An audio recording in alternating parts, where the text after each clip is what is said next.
अमेरिकी राष्ट्रपति Donald Trump ने मंगलवार को ईरान को सख्त चेतावनी दी। उन्होंने कहा कि अगर ईरान के अधिकारी विरोध प्रदर्शन करने वालों को फांसी पर लटकाते हैं तो अमेरिका बहुत मजबूत कार्रवाई करेगा। ये बयान ऐसे समय में आया जब ईरान में पिछले कई दिनों से बड़े पैमाने पर विरोध प्रदर्शन चल रहा है और अंतर्राष्ट्रीय स्तर पर ईरान की कार्रवाई की कड़ी निंदा हो रही है। एक मानवाधिकार समूह का दावा यह है कि ईरानी सरकार के दमन में हजारों लोग मारे जा रहे हैं। ईरान की सरकार का कहना है कि उन्होंने पूरे देश पर नियंत्रण हासिल कर लिया है।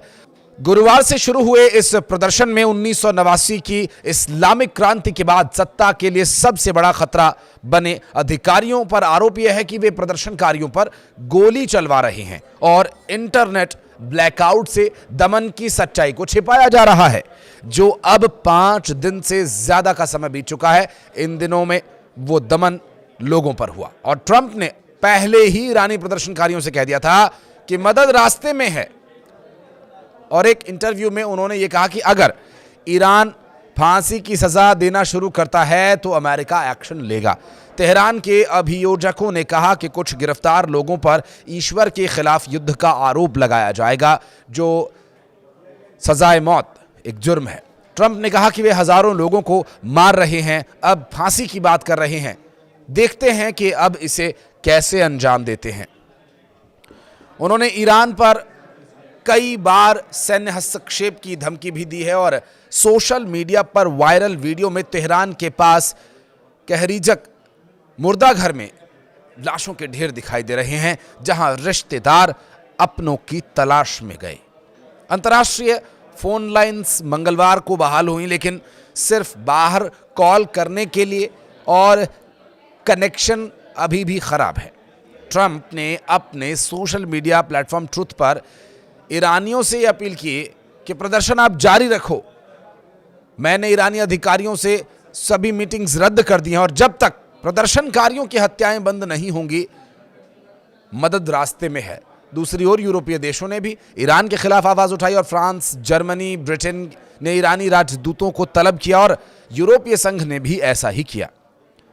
दरअसल यहां ईयू प्रमुख उर्सुला वॉन डेर लेयेन ने कहा कि ईरान में मौतों की बढ़ती संख्या डरावनी है और जिम्मेदार लोगों पर और प्रतिबंध लगाए जाएंगे। नॉर्वे स्थित एनजीओ ईरान ह्यूमन राइट्स ने 734 लोगों की मौत की पुष्टि की है, जबकि मरने वालों का जो अनऑफिशियल जो आंकड़ा है वो 2000 तक पहुंच चुका है। और अभी जो ऑफिशियल आंकड़ा है उसमें 734 में 9 नाबालिग भी शामिल हैं। उनका कहना है कि असली संख्या हजारों में हो सकती है।